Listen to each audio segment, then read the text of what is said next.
Hello everyone, Yolanda here, and today I'm going to be giving you an overview of the series Minimalism for Black Liberation. I'm going to be introducing the topic to you and going over some of the things that I will be highlighting in this series. This series will be presented in video format, and it'll also be presented on my blog as well. So let's start by defining what Black liberation is. Black liberation is an ideology that supports the mental, emotional, socio-political, socio-economic, spiritual, and physical liberation of Black people. Black liberation encourages the resilience, the creativity, the intelligence, and the strength of Black people to create opportunities and solutions for our own progress. Okay, so it seeks to neutralize the effects of racism as demonstrated through colonialism, neocolonialism, slavery, terrorism, genocide, classism, capitalism, sexism, authoritarianism, disenfranchisement, and other forms of oppression. The purpose of Black liberation is not to eradicate racism. That's not our responsibility. We didn't create it. It doesn't benefit us.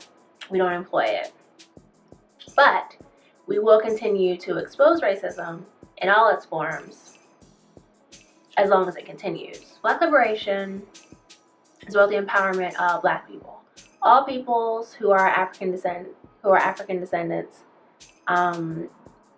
taking responsibility for our own freedom, our own liberation, not relying on other institutions, whether they be government or not, to grant us our freedom. So the main purpose of this project is to introduce minimalism as a viable option for achieving Black liberation.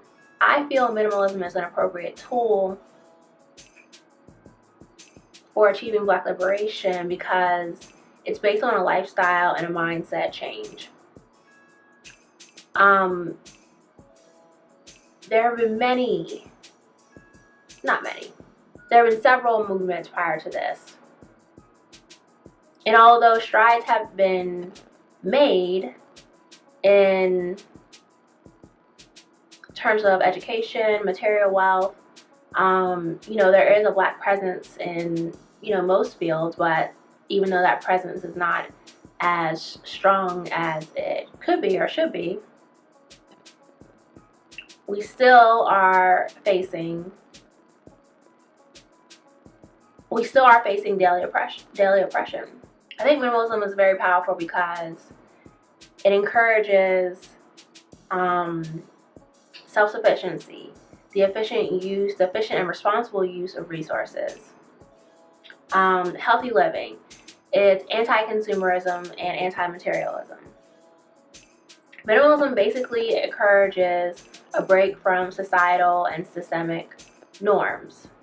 You can't keep doing the same thing that you've been doing all this time and expect radical change to occur. You have to break from what is considered normal and do something different. Minimalism, which can be summed up as living simply, is not a new concept. It has become very popular and trendy in the past several years, but it's really not new. People lived very simply for many centuries up until probably the late 19th and early 20th centuries, when things like the Industrial Revolution, the World Wars, and other major events occurred like that changed the way we live. With that being said, simple living is a part of our collective consciousness. And I think if we revisit it and apply it to our current situation, it could really support the movement for Black liberation. So what is this series going to address? We're going to briefly examine the principles of both Black liberation and minimalism and how they intersect and complement one another.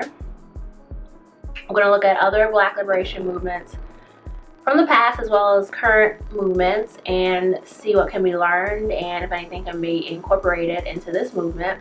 And we're also going to look at the current state of Black America. So we'll look at educational, economic, political, and social measures to see where we stand today and where improvements can be made by using minimalism. The really central question to this, and why I think minimalism fits so well with this movement, is that freedom is not free. It ain't free. You have to fight for it.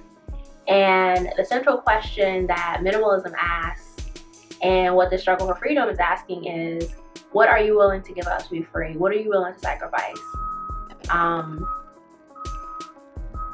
Yeah, so that's the question we all have to ask ourselves. If we really want freedom, if we really want equality, what are we willing to give up and sacrifice to make it possible? So, this is the first video in the series. There will be a few more coming out over the next month or so. I hope you enjoyed it. If you have any questions or want to comment on what I presented thus far, please leave them below. Thank you for watching, and I will see you the next time. Peace.